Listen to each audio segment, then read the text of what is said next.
You don't have to be Jewish to know a few things about Hanukkah. Everybody's heard of Hanukkah, but what exactly is it? What does it commemorate? Here are 5 things you might not have known. Number 1, it all started with the first religious persecution in history. The year is 168 BCE, before the Common Era. Jerusalem, as well as the whole land of Israel, is firmly in the grip of the Seleucid Empire to the north. At its helm is a king, one of a whole dynasty of Seleucid kings who founded the great ancient city of Antioch. He is appropriately named Antiochus IV. He honestly believes himself to be a god, the very manifestation of God, and for this reason he adopts the surname Epiphanes, which basically means God made manifest, but few take him seriously. His foes devise an interesting term by which they refer to him. Laughingly, they call him Epimanes, meaning madman. But this king, Antiochus Epiphanes, goes on to perpetrate the first great religious persecution in human history. The ancient Jewish historian Flavius Josephus puts it like this: he dismantled the walls of Jerusalem, burning the finest parts of the city. He carried away the golden vessels and treasures of the temple. He put a stop to the sacrifices. He polluted the altar by offering up a swine on it, knowing that this was against the law of Moses. He compelled the Jews to give up their worship of God and to stop circumcising their children. Those who persisted were mutilated, strangled, or crucified, with their children hung from their necks. On a religious level, the worst event of all is the offering up of a swine, an unclean animal, on the altar of the temple, and the sprinkling of its juice inside the mysterious chamber called the Holy of Holies. But Antiochus Epiphanes gives no quarter to those who resist. He does the unthinkable. He has an altar to the Olympian Zeus erected in the Temple of Jerusalem, and an idol placed there, bearing his own image, where sacrifices are made at its feet. Furthermore, he commands that all across Judea, the local inhabitants are to pass a litmus test to determine whether they are willing to give up their faith. They are to be forced to offer up a swine on every local altar and to taste of its flesh. An ancient historian writing the book of Maccabees records the following: a Jew went up to offer sacrifice, a swine, as King Antiochus commanded, on the altar in the town of Modi'in. An old priest, Mattathias, saw him and was filled with zeal, and he was roused to anger and ran up and slaughtered him upon the altar. Then Mattathias cried out in a loud voice in the town and said, "Let everybody who is zealous for the law and stands by the agreement come out after me." And he and his sons fled to the mountains and left all they possessed in the town. Number 2, those who flee become the nucleus of what is perhaps the first great guerrilla resistance movement, determined to take up arms in the liberation of their land from foreign tyranny.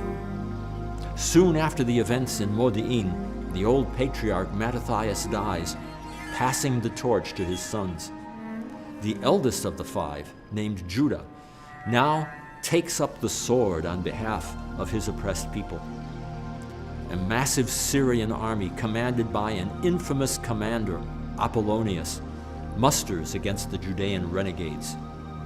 They're like the British troops of King George descending upon the patriot militia, and they have no more luck against a vastly inferior force than the Redcoats will have 2 millennia later.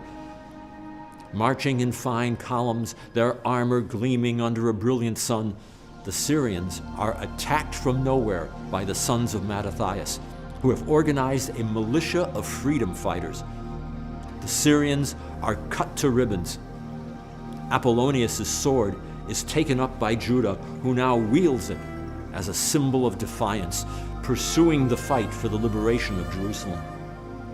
In response, the head of the entire Syrian army, Seron, heads south toward Judea to crush the resistance. Judah rushes into battle against Seron and his men, who are utterly routed before the Israelites. Antiochus IV, furious at such humiliation, dispatches an additional force headed by another esteemed general, Nicanor, who takes on the Maccabee brothers. The fate of Nicanor's army, however, is the same as that of the first army. Nicanor himself is slain, and his troops flee in blind panic. Number 3. Judah, the hero, comes to be known as the Maccabee, parroting an ancient Hebrew word meaning hammer, for he strikes hammer blows into the flanks of the Syrian forces. Tyrants, nonetheless, are not accustomed to giving up so easily. Antiochus sends yet another army, which is likewise annihilated, their remnants fleeing into the plain, while those who stay in the rear are slain. After 4 grueling years of battle, in 165 BCE, the ragtag army of the Maccabees marches into the city of Jerusalem. The temple is cleansed and rededicated in an 8-day festival known as Hanukkah, commemorated to this day on the 25th of the Hebrew month of Kislev. The defiled temple is rededicated, and the candelabra, the menorah, is lit. There had always been a 7-branched menorah in the temple, but it had long been extinguished during the Great Persecution. The story is told that the Maccabees found just enough sacred oil to last a single night, but they lit the menorah with what they had. Miraculously, it burns for 8 full nights, long enough for new oil to be prepared. And that's why Hanukkah became an 8-night celebration. But there's something else about this commemoration that you might not have known. 4. With the story of the miracle of the menorah, the Jewish sages chose to de-emphasize the military aspect of the Maccabean revolt and focus on joy and light and the resurgence of Jewish spirituality. Though it's considered a minor holiday, it's one especially enjoyed by children. It's all about light, and an 8-branched Hanukkah menorah called a Hanukkiah is prominently placed in a window where it can be seen from the outside. Those 8 branches commemorate the 8 nights, with an additional place for a service light called a shamash. The shamash is used to light 1 candle each night, as soon after nightfall as possible, until all 8 are burning brightly. While holding the shamash, but before lighting the menorah, the following 2 blessings are recited. Blessed are you, Lord our God, King of the universe, who has sanctified us with his commandments and commanded us to kindle the Hanukkah light. Baruch atah Hashem Elokeinu melech haolam, asher kiddshanu b'mitzvotav, v'tzivanu lahadlik ner Hanukkah. Blessed are you, Lord our God, King of the universe, who has performed miracles for our forefathers in those days at this time. Baruch atah Hashem Elokeinu melech haolam, she'asa nisim le'avotenu b'yamim hahem bizman hazeh. On the first night only, a 3rd benediction is added. Blessed are you, Lord our God, King of the universe, who has kept us in life and sustained us and enabled us to reach this season.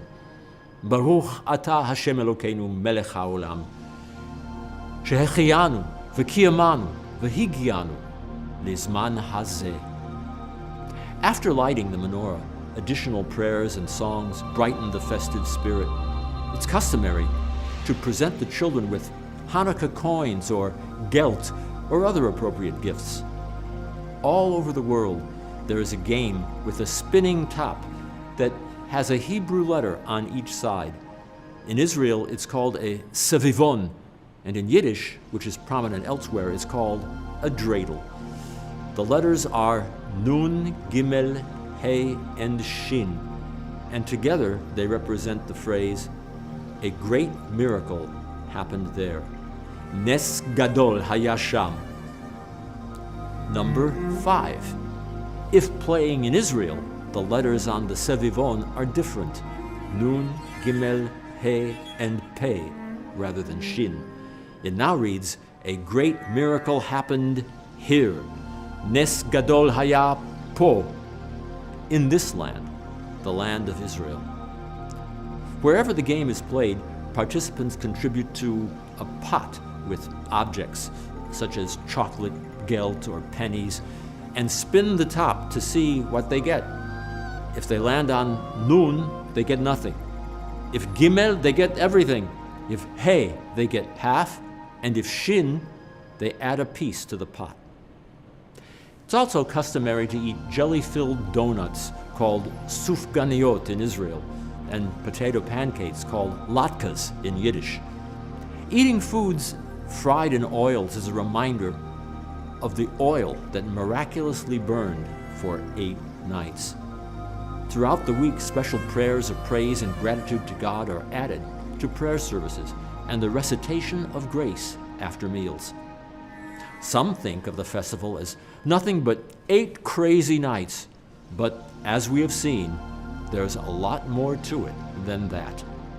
So there it is, how a guerrilla war turned into a festival of light.